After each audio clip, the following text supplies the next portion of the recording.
Hello and welcome to Frank's School. This is a busy day for me. It's New Year's Eve and I'm finishing some things up. Uh, uh, so I'm doing quite several videos on the same day, 3 I think. Anyway, now I'm going back to Bach again. I remind you that I dedicated the Advent Christmas season in my course, 69th day, 4th year, to choral music that is Baroque choral music.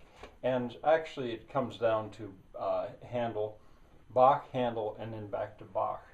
And Bach's Christmas Oratorio is where I'm at now. There are 6 parts, and I would ask you before the new year, if you could before tomorrow, to watch parts 2 and 3, if you're going to watch the whole parts.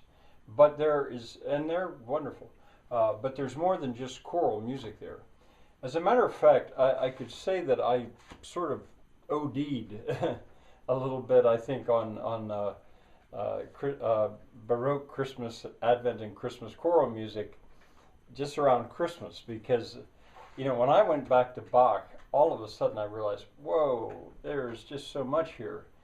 And, you know, I foolishly had visions of teaching the German, and now I'm just going to urge you to to look at this stuff. The chorales, I am basically, in my discussion, skipping the chorales. They're quite easy. And I'm going to ask you now to take a look at this version, Sir John Eliot Gardiner. It has a translation into English, and he's an Englishman. This is an English choir. I'm not sure where the church is that they're performing it. Here's the website that has it on, Counterpoint 85. And, you know, you can compare. I'm very fond of that first one in Vienna because it's so small and it has a voice choir.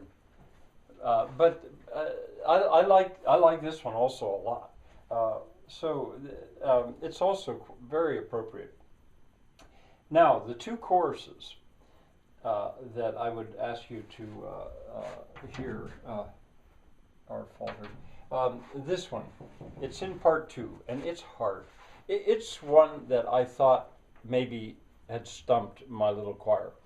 I had a choir of about 16 people, amateurs, basically all amateurs. There were some music majors among them, but and we sang, we performed, we didn't do the solos or the arias. We had somebody read them. But we did all the choral parts of Bach's Christmas Oratorio. Now the chorales, as I say, they were easy for that choir, the Dutch Corner Concert Choir. But some of the choruses, this one we worked on. I wasn't sure that we could do this, but we did.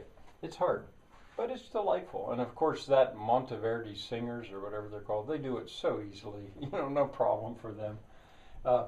This is a good bit easier. Now this is in part 3, and part 3 begins with this and ends with this. There's a reprise at the end. It's in triple time, once again in 3, and delightful. I'd have to get my mind set to think what time this is in. I wouldn't be surprised if it's in 3. I just have to set my mind for that. Bach seemed to love triple time, and Handel liked it too. All right. Well, I'll see you, I guess, tomorrow, the New Year's Day, because there's 3 parts left to this, and you were supposed to. They were originally performed, these 3, on December 25th, 26th, 27th, and the second 3 on January 1st, 2nd, and 3rd. So I'll deal with them. See you next year, which is